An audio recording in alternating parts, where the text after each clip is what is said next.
Hello and welcome back, Pokefans. This is GhostWolf, and this is the Pixelmon mod. Got a very special episode for you today.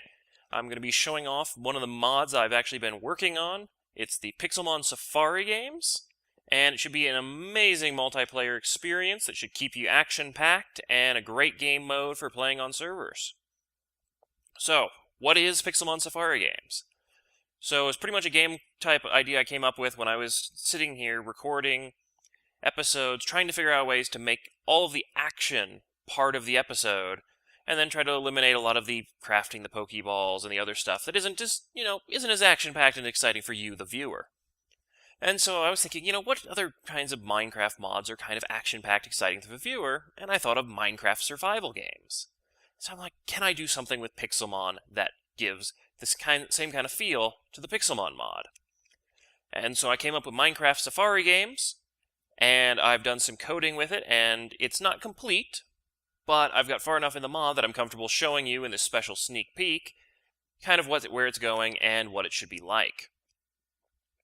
So, first off, I was considering, okay, how can you get rid of all of the kind of grindy bits where you're gathering minerals and whatnot? So I figured, well, just have the game give players items. So when you start off the game, and I'll show you that in a little bit, it will automatically give you a starter set of items that'll let you be able to capture and train up your own team. So essentially the main goal is you are given some supplies, and you have your initial starter at level 5 that you get to pick, and you have 45 or 60 minutes to go out, capture a team, train them up, level them up, and then when you come back, you have a little bit of time to use the Poke Center facilities. You can do trade machine trades to level up your Pokemon, change your teams out in the PC, and then it'll bring you over here to the stadium where you'll actually fight all the other trainers in a giant bracket until the one Safari game winner is figured out, or is declared, crowned. Pick your word you want. So now what you're thinking is, okay, that's great, but my favorite Pokemon's found in the ocean, or found in an ice biome. And if you look around, I see some hills, I see some forests, but I don't really see anywhere that would actually be, have the Pokemon I want. So it's like, you don't want to travel all the way there. On a multiplayer server, beds won't work to heal Pokemon because everyone would have to sleep at the same time. And this Poke Center is the only one available on the map. So, it'd be really nice if someone could teleport back and forth and being able to use it. So I introduced the /biome command. So you type it once, and it lists all the different types of biomes that you're able to teleport to. So in this map, we've got beach, desert, extreme hills, forest, ice plains, ice mountains, jungle, ocean. So let's go /biome ocean. And that's a bug that's going to be fixed, the continuous display of the update.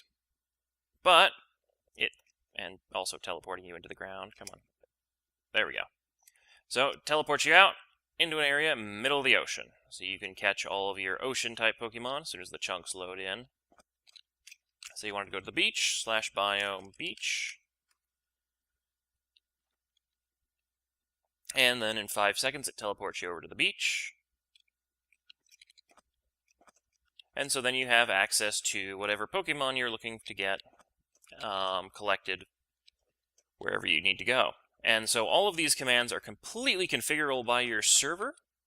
So when you're hosting a map like this with this game mode, all you have to do is do /register biome and say I wanted to register this as, we'll use one of the ones that's not used, hell. So this would be for the nether, but cross-dimensional teleportation doesn't work right now. So we'll just use it that. And so the cool thing is, now if I go over here and then teleport biome hell, it will actually keep track of which way you're facing, so you can actually use this to land 2 players on podiums and have them actually facing each other when the battle starts. So let's head back to the Poke Center right now. And so you're out training, your Pokemon faint, you need to go back to the Poke Center, you type /biome Poke Center, and you're right back where you started. You can come up into the Poke Center and use the different facilities. So trade machine in case you wanted to evolve one of the trade ones or swap with someone else you're playing with. PC, so you can access all of the other Pokemon you have stored. And then the healing table, so you can heal up between battles if you get fainted during the training phase. Now, actually, this mod also has some automatic healing, so that when you actually are in the tournament, you'll fight your battles, it'll figure out who's the winner, and then it'll re-heal all of the winner's Pokemon and let you continue on the battle. So you don't have to keep running back and forth to this. The computer handles it all entirely with the mod. So let's kind of showing you the /register biome /biome command. And so the other one is one that's not going to be used in the official game, is /start game. And so this will automatically be triggered. And so there are 4 battle phases. So this is the unknown error occurred while attempting to perform this command. Interesting. Looks like I still got a few bugs worked out. But what this should do is set you up with a so long, I think this was, I set for trial, 1 minute, 1 minute, 1 minute phase. And so the initial battle phase, or the initial prep phase, will kind of let people load into the server, and it'll keep them in adventure mode. Oh, that's probably what it is. It's the setting of adventure mode and whatnot in my version. I'll have to check my coding. But it puts you into adventure mode so you can't break any blocks. Then, as soon as your pre-game phase, everyone's, ready to go, it'll lock people into the game, and it'll teleport them out in front of the Poke Center where they can go off and start training their team. Then that's the Safari phase, where they go out and battle and train and level up. And at the beginning of the Safari phase, you're given a Pokedex, a stack of Pokeballs. I think they're great balls in my current version. I was going to use Safari balls because it's the Safari games, but they actually have a 0 capture rate outside of battle, or outside of planes. So until I can figure out how to override that class, great balls have a 1.5x capture rate across the board. So it's pretty good for a general equipment. You also get 5 potions to heal up your Pokemon in times of need, as well as an item finder, because this is compatible with Alien 595's PokeLoot mod. And so that using his new current server setting, everybody can loot each Pokeball once, so it's not an unfair advantage to someone who's memorized the positions on the map. Everyone has a chance to go and gather the loot. And the loot's random, so some games you might get an experience share, some games you might get a potion. And so that's just a completely random aspect. That'll actually be deposited into every player's inventory. I wanted to really show that, but I guess I can't right now. At the beginning of that combat phase, or on the beginning of the Safari phase. Then, at the very end of the Safari phase, it'll bring everyone right back here to the Poke Center, give you time to go play with the PCs, switch and swap out your team, trade up. So if you have a Graveler or a Kadabra, you can get an Alakazam, you can get a Golem, all of the trade types. Or if you're playing a multiplayer version of the game, so it'll eventually have support for 2-man teams, which might operate under some odd rules until team battles are officially implemented, you'll have the ability to swap between your teammates and kind of balance your teams and get ready for the tournament brackets. So it'll teleport you out to your tournament brackets. It should automatically land you there, and it will actually, so this is just a small stadium that I set up just for the purposes of this and my couple demonstration runs. So even if you had a larger one and you had issues with the actual throwing of a Pokemon and actually hitting the other player's team, because you made just such a large stadium, I've actually implemented a Poke Battle command, which will automatically connect connect you and your opponent in battle, regardless of where you are distance-wise. It'll just instantly force you two into a battle, and so we can actually enforce the entire bracket system. Then you're healed up if you win the battle, and I don't think you're healed up at all if you lose, so that way you can't grief or control or can interfere with the battles in any way. And you keep going until a winner is crowned. So I wish I had a little bit better working version. I thought I had it working until I decided to add a whole bunch of extra features where it'll turn off PvP experience and stuff like that so you can't hurt other people, put you into adventure mode, and set all the different kinds of game settings that you needed to be set while you're in the setup screen. So I'm just going to try this again and see if this does work, but I doubt it will. Yeah, error occurred attempting to perform this command. Alright, and we are back. After a short delay there, I went to fix the code issues that were causing problems with the actual starting of the game phases. So now I can get you a chance to see the different... not stop. Start game. Okay, so now it's actually working. It was an issue with actually changing the game rules in the code, so I'll have that worked out before the final release. So I'm in the pre-game phase, so in this phase you're going to be stuck in the spawn room before you actually teleport out here normally. Let me just run over this way so you can actually see how the spawn room area would look, or the spawn room teleport to the main area would happen. And so you'd be notified every 30 seconds in pre-game, so it would keep track of how long you still have. So you should hopefully never have issues like, is it 45 minutes or is it 60 minutes? I don't know how much time's left while I'm out capturing Pokemon. Because you will lose track of time. Like, 45 minutes is not a lot of time to actually assemble a full team. I was really surprised when I was doing an early test. And now I've got the ticking seconds down, so it actually works correctly. That was just a little fix. I had the ticks set wrong per second. And see, now in my inventory, I've got an item finder from the PokeLoot mod. I've got the Pokédex, so I can keep track of my Pokemon stats. Got a stack of Great Balls, and 5 potions. So now I just threw a Great Ball, and so one of the things that's a little bit unfair is you can actually just keep throwing Pokeballs out and capturing a whole bunch of Pokemon. And you don't even actually have to battle or use any skill. You can just go up, oh, there's a level 50, I'll keep throwing Pokeballs at him until it captures. And based on the way the capturing algorithms work, you actually have a decent chance of capturing them. And you can escalate your team really, really far. And so what I've actually added is another game rule that actually prevents you from throwing the Pokeball. It's not in this current version because I was stripping out all the code that I thought might be buggy. But it prevents you from throwing the Pokeball unless it's from your bag in the middle of a battle. So it prevents issues with people just finding the highest level they can. And so now it's team prep phase, highest level they can just to stack their team. So if I had Pokemon in my box, I could sit there, switch them out, figure out which ones I want, go upstairs to the Pokemon trading area, trade with my friends, and there's no one to trade with, so I can't access that. And so I've got 40 seconds, so this will normally be about a 3 to 5 minute phase. I've just set them all to 1 minute right now, so I can kind of show you all of them.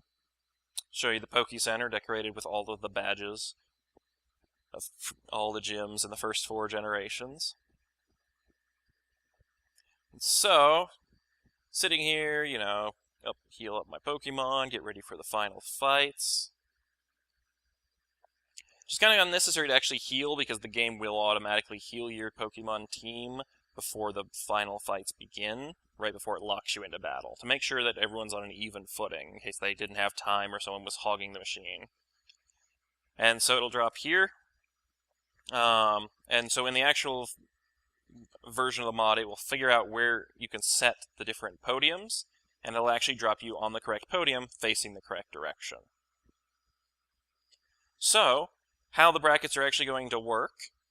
Essentially, the computer will figure out all of the people who are in the tournament and who haven't declared themselves like referees or spectators or recorders in case people like join the server in the middle of the game and whatnot. They'll be kicked to a spectator type system where they can't throw Pokemon out, they can't interfere with the actual game. Anyone who can actually fight will be put into the tournament bracket, and the winners will advance. It'll be a single elimination tournament.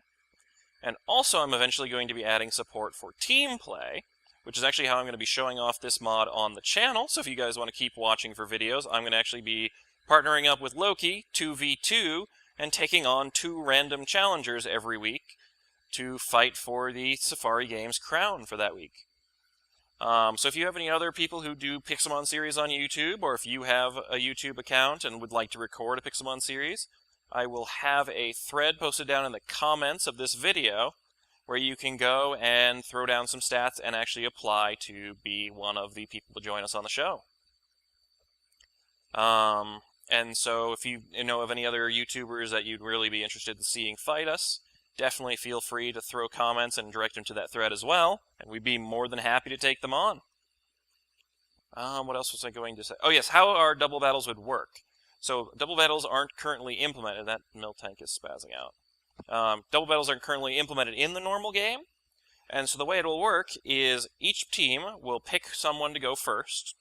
And then the two people who will go first will face off against each other and fight. So you gain 1 point for every time you feint an opponent's Pokemon. And so a given battle will usually have a 6-point total winning prize.